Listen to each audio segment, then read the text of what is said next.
c'est Ashley et on se retrouve pour un nouveau BET Breaks. Aujourd'hui, on parle mode avec trois grands créateurs de mode noire à connaître absolument. On commence par le créateur Jean-Raymond Kerby, qui fut le premier noir américain à présenter sa collection à la Haute Couture Week de Paris en juillet dernier. Une première historique et symbolique, car Jean-Raymond Kerby, ce n'est pas qu'un simple créateur, c'est un activiste. Il a commencé à dessiner très tôt et a entamé l'apprentissage de la mode à 14 ans à l'High School of Fashion Industry de Manhattan.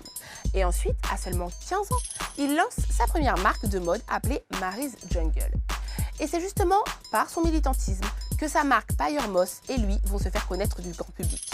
En 2016, lors de la Fashion Week de New York, en utilisant le street art et la mode, il met en évidence la brutalité policière et fait référence au mouvement Black Lives Matter. De nombreuses personnalités lui apportent leur soutien en portant des articles de sa marque, comme le producteur Swizz Beatz, Gabrielle Union et même Michelle Obama. Ensuite, Hanifa Mvemba, créatrice originaire de la République démocratique du Congo, elle est la fondatrice de la marque Hanifa. Sa première machine à coudre, elle l'achète alors qu'elle n'est encore qu'au lycée, puis elle lance son entreprise à seulement 21 ans. Hanifa, elle aussi, est une créatrice engagée. Sa marque se veut inclusive, elle cible les femmes de toute taille, les femmes travailleuses, classes et élégantes. Tous les détails des vêtements font référence au combat d'Hanifa, notamment les couleurs choisies qui sont celles du drapeau congolais. Elle dénonce l'exploitation des mines et du coltan au Congo. Ce qui l'a fait connaître du grand public, c'est son défilé innovant Pink Label Congo. Le tout premier show en 3D au monde où l'on pouvait voir des silhouettes sans mannequin ni podium.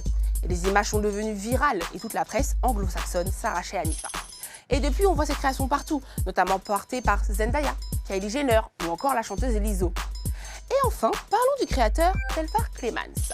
Né de parents libériens ayant grandi dans le Queens, il crée sa marque éponyme Telfar en 2005. Et l'histoire de son logo est assez cool. Pendant ses études, un enseignant avait attribué des monogrammes pour tous les élèves au tableau et le sien est devenu le logo Telfar. Logo apposé sur les fameux sacs de la marque qui font fureur et qui en juillet 2020 avait complètement fait bugger le site. Oprah Winfrey d'ailleurs affirme que le sac Telfar est l'une de ses pièces favorites. Et la success story de Clemens ne s'arrête pas là. Peut-on dire qu'un créateur a vraiment réussi lorsqu'une autre grande marque s'en inspire un peu trop?